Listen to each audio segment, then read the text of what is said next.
Welcome to Poets in Distress 2017, the Conjoined Beatniks Tour. Live from the dope spot in Pomona, not far from where Poets in Distress began in 1982. Our first poet is King Daddy. Come on up, King Daddy. Or actually, no, I made a mistake. Our first poem will be by King Daddy, read by Rene Cheiftain. Come on up, Rene. All hail Rene Cheiftain. All hail Rene Cheiftain. Psalm 151. O sing unto the poets in distress a song of love, for the poets are great and greatly to be praised. Give ear unto the poets in distress. Behold how good and how pleasant are their words. Rejoice in their wondrous verses. Praise their tender mercies. Praise their rugged honesty. Praise their dirty glory. Give thanks unto the poets in distress. Call upon their name. Make known their deeds among the people. Let one generation praise them to another. Praise their great goodness. Praise their stark beauty. Praise their eclectic genitalia. Bless and embrace them, ye righteous. Exalt and extol the poets in distress. Glorify their exploits. Praise them in the 80s, the 90s, the aughts, the teens. Praise their common sense haircuts. Praise their drowning lungs. Praise their tired livers. Blessed be the names of the poets in distress, from this time forth and forevermore. All hail Brutus Chieftain. All hail Brutus Chieftain. Praise Redwood Rainbow. Yeah. Lou Lossing. Doc McAdams. Doc. Praise Suburban Sue. Mr. P. Yeah. Brother Jude. Yeah. Praise King Daddy. Betty Nude. Jessica Dark. Praise Madam Disco. Steve again. Tina Pasadena. Yeah. Praise Guillotine. Praise Balder. Praise Slime. All hail Daddy Cool. All praise the poets in distress. Rejoice in the magic, the muscle, the music of their words. Let everything that hath breath praise them. Oh, sing unto them, sing psalms unto them. Make a joyful noise unto the poets. Yeah. I would like to recognize at this time our current world champion, sitting in her appropriate throne seat up here in the front, Betty Nude! We love you, Betty. We love Betty Nude. We love Betty Nude. Okay, page 6. You gotta take that out of Nothing here. will prevent you I from can't even introducing. Yeah, but I can't come in. Too Clever by Half by King Daddy. Ultra licitum, nondum eticus, furor scribendi, furor poeticus. Poet, man, I'm a poet, man. I live to hurl verbs in your face, pound nouns in your ass. America, I reject your spurious puritanism. I've eaten the dust of the pagan moon dance. I've lain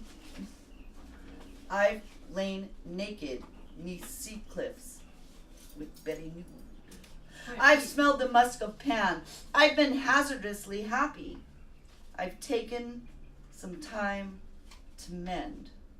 Poet, man, I'm a poet, man. I have a theory about compulsion. I have a compulsion about theory. I've slept fitfully in the shade of the wage slave tree. I've been recalcitrant in the face of august authority. I've been grandiloquent in the wake of sorority seduction. I've done red things while thinking black thoughts. I've worn a bright blue dress. It really made my eyes stand out. Poet, man, I'm a poet, man. I'm too clever by half. So prick up your ears, kiddo. Then you can say, you heard me then, you knew me when. You can say, sure, Auden was a brilliant technician and Shelley had his way with ecstasy, but King Daddy.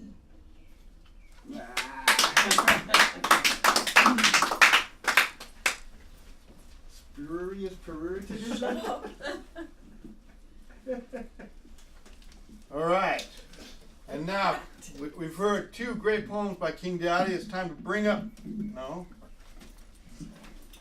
It's time to bring up King Daddy. No. Stay. Ain't no half stepping. She took my book. Duck butter panties. I asked the poem what it wanted to be. The poem said, I want to be ultra-modernist, my diction sophisticated, my imagery dense. I want to be an incoherent discourse, sensate, tangible, and incarnate. I want to be mojo overlord. I want to be the smile of Mona Lisa Gioconda, the penis of John Holmes. I want to be the blue-veined, milk-swollen breast that the hordes line up to suckle at. I asked the poem where it wanted to go. The poem said, I want to go where knowing women with hairy armpits drink coarse red wine and smoke Turkish tobacco and hashish unabashedly. I want to go down to the pool, see if anybody I like to poke is hanging around. I want to go to Naropa Institute and weep great scalding tears of genius. I want to visit the graves of Verlaine, Apollinaire, Rimbaud. I want to go to Glendora, see that Debbie girl. I asked the poem what it wanted to do. The poem said, I want to masturbate while naked poets confess their sins to me in verse. I want to smoke crack and play butt darts in a $28 motel room with a black-eyed blonde in duck butter panties and tap shoes. I want to spend a sweaty weekend with a mutinous lesbian with loud black tattoos and a virtually unused pussy that she calls the entry wound. Oh. I asked, and the poem said, I want to swim without floaties. I want to get my freak on. So write me and get the hell out of my way. Yeah. Stephen King, what do you have to say to that? Hey, remember when you blocked Reed from the stage? That chick tried to kick him off.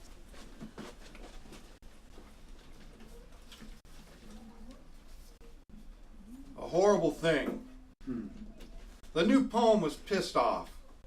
Look, bonehead, say it plainly, or I'll stool pigeon your secrets. Nobody wants that vague verse anymore.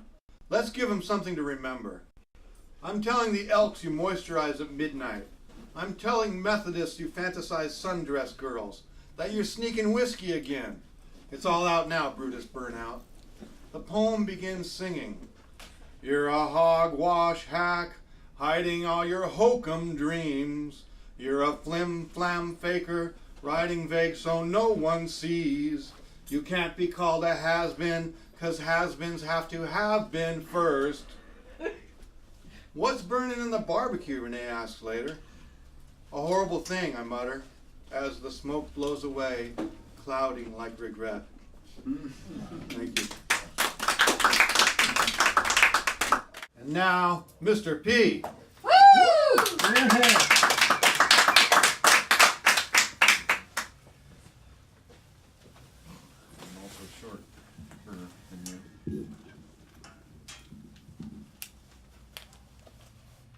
I also asked.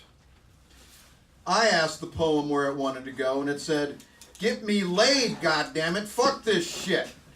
And it split and started popping up around town, drinking cappuccinos with its arm around a woman, using all my lines, except they were working. I was kind of impressed, but when I went over to say something, it sneered at me and looked the other way, and I was really taken aback by this. That motherfucking poem. Ingrate, I'll show you. I created you, poem. I can quash you like a peasant. So I did. And the first thing that happened was it got slapped hard in the face by some chick. Then it lost its job, and pretty soon it was just hanging around the village, unshaven and sickly, going into nicks every once in a while and burning everybody out. So then I asked the poem where it wanted to go. It said, "Just get me the fuck out of here. You're a lunatic. Leave me alone." So I granted its wish and sent it packing to Riverside City College for its open mic. I was happy to see it go. It had been nothing but trouble since day one. And wouldn't you know, a couple days later, I get a knock on the door, and it's the poem, dropping by unexpectedly with a couple of its new sonnet buddies and maybe a haiku. I don't know. I couldn't see them all. Right then and there, they beat the piss out of me. The poem all jumping up and down, going, "Come on, give him another upper metaphor," and taunting me, saying, "Ask me again, you fuckhead, ask me again where I want to go." And I lay there beaten and bloody, and I'm covered in soliloquy, and it's just a mess. And I squint my eyes, and I look up at this little shit, and for the final time, I ask the poem where it wanted to go. And this is what it said. I want to tell people how much you feel, how much you hurt, how alone you are.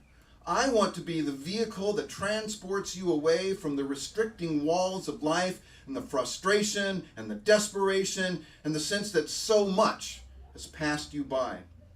I want you to feel that you are the best, that you lead a charmed life, that you've been pulling it off for so long now that your focus has been blurred by such a torturous journey. I want to reveal the person you really are, and not shaded in sarcasm and frivolity. It's what is inside you that makes you great. Don't be afraid to show it. Don't give in to self-doubt. Always hold your head up high. And I said, "Poem? I don't know if I can take you there. It's not easy for me to write about these things. It's much simpler to drape it in humor and sidestep the true emotional issues. I do lead a charmed life, but my heart is empty. I feel cold as a stone. I hope this doesn't disappoint you." The poem leaned down and gently cradled my head in its arms and said softly, "You are my creator, and I love you." I asked the poem where it wanted to go, and it kissed me.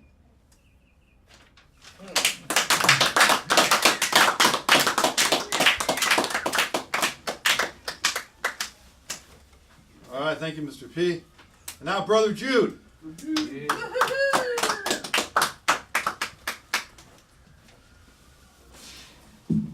Yeah, awesome. Yeah. Well, I wasn't in on this thing, so I'm going to read something else that I have that's related.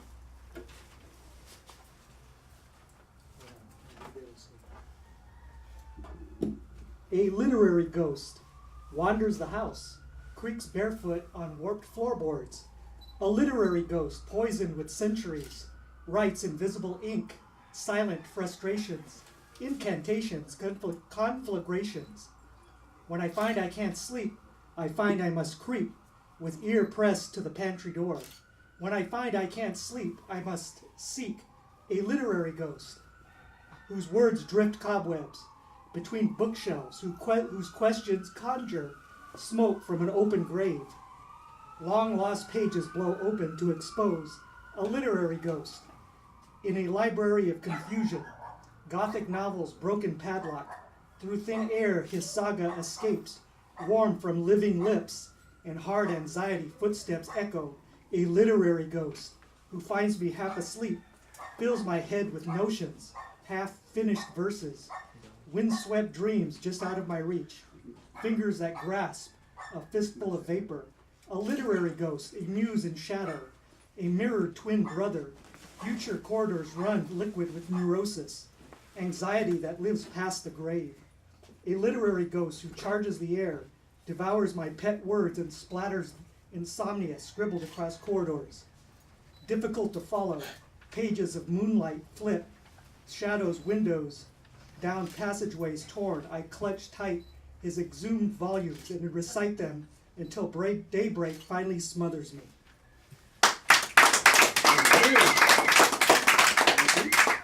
Good, how are you? Good to see you.